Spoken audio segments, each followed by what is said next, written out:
Remember, when you help someone, Allah helps you.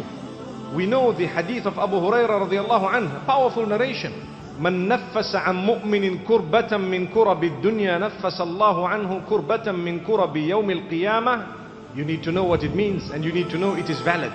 It means whoever assists a fellow believer in dire need. A kurba is that which is so severe and so serious that it requires special care and attention. It requires assistance.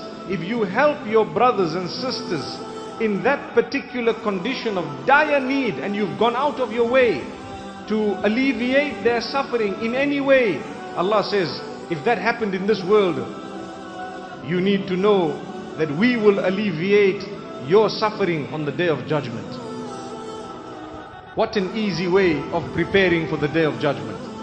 You've heard of an earthquake, you've heard of a tsunami, you've heard of people who are homeless, and you reached out to them and you went, and even if you helped one person, you are included in this hadith. Subhanallah. Even if you have gone out, for example, somewhere across the globe, far or near, and you have helped those in dire need, alleviated their suffering in one way, even in a small way, put a smile on their faces, make them feel you are not alone, we are with you.